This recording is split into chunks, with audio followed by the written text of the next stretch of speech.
Greetings and salutations. I'm Christopher Platt, reporting for Your Black World News with an article from the News and Observer.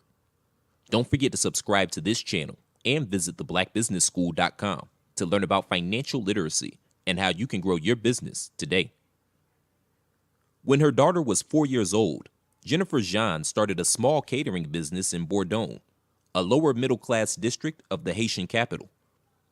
Starting with the occasional wedding or corporate meeting, she grew the business into a venture that earned her as much as $1,000 a month, enough to pay bills and send her now teenage daughter and her 7-year-old son to a good private school. Then the blackout started, making it impossible to do basic activities. Without refrigeration, she now has to buy ice on the street to keep her prepared food cold. Back in the day, you were able to take your car out any time of night, 1 a.m. or 2 a.m., said Jean, who's thinking of migrating to the United States. Now, all the streets are dark. You just don't know what you're going to run into. Through the Venezuelan aid program, known as Petrocaribe, Haiti once received roughly 60,000 barrels of oil a day under favorable terms that beat anything on the open market.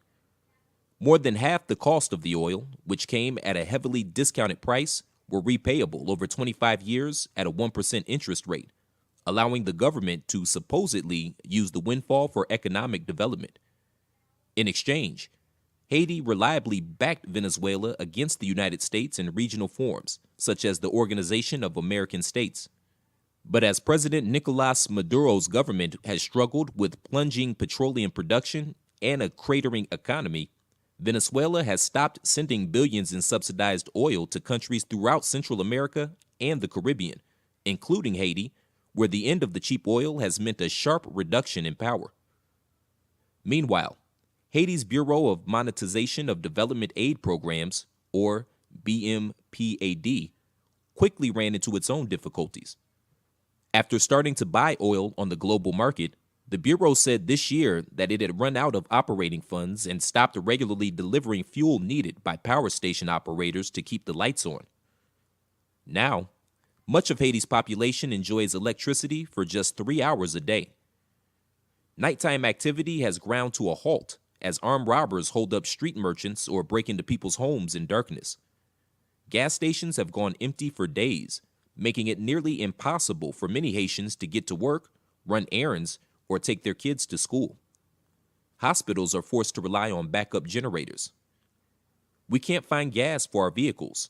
Our clients can't come to us. Sales are down in every sector, said businessman Reginald Boulos, whose investment group runs major supermarkets and car dealerships. The fuel crisis is helping push Haiti's economy dangerously close to recession. GDP growth in 2018 was 1.5%. Less than half what the government expected. Economists say this year will likely be the same.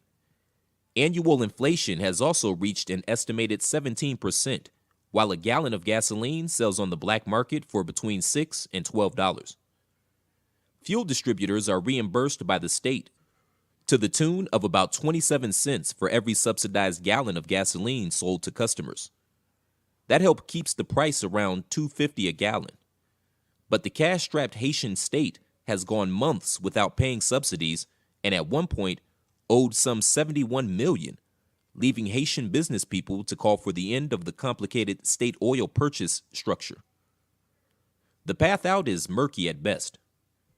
When President Jovenel Moïse tried to eliminate fuel subsidies on July 6 and raise prices of various petroleum products by 38 to 51%, protesters took to streets across the country, calling for him to step down. The decision was quickly reversed, and the International Monetary Fund has since offered the hemisphere's poorest nation a $96 million low-interest loan. Protesters are also enraged by corruption. A Haitian Senate investigation found that more than $2 billion in profits from the Petrocaribe program have been wasted or stolen, leading to a months-long citizen campaign calling for more probes and prosecutions.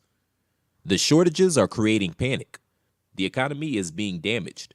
The best approach is liberalizing the market and regulating it to avoid these problems, said Martine Bouty, the CEO of Digicel, Haiti's largest mobile phone network provider. Some other countries in the region have weathered the end of Petrocaribe far better. Jamaica is seeing record economic performance. Cuba, however, is suffering from food and fuel shortages, although not as grave as Haiti's.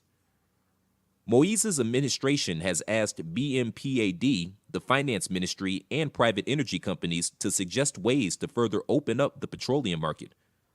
But BMPAD's director, Fiz Amas Ignace Saint Fleur, says the agency will not give up its role overseeing the importation and wholesale pricing of petroleum in Haiti. The state reserves the right to intervene directly in the market, he said. But in the district of Bourdon, Jean says her situation is becoming dire. Jean says she can't find gas, the price of a taxi has doubled, and her children often strain their eyes to study in dim light. Without electricity, she says, we're in a very difficult situation. Thanks for tuning in. Don't forget to share this video and let us know what you think. Also, don't forget to subscribe to the Your Black World News YouTube channel and visit theblackbusinessschool.com today. I'm Christopher Platt reporting. Until next time.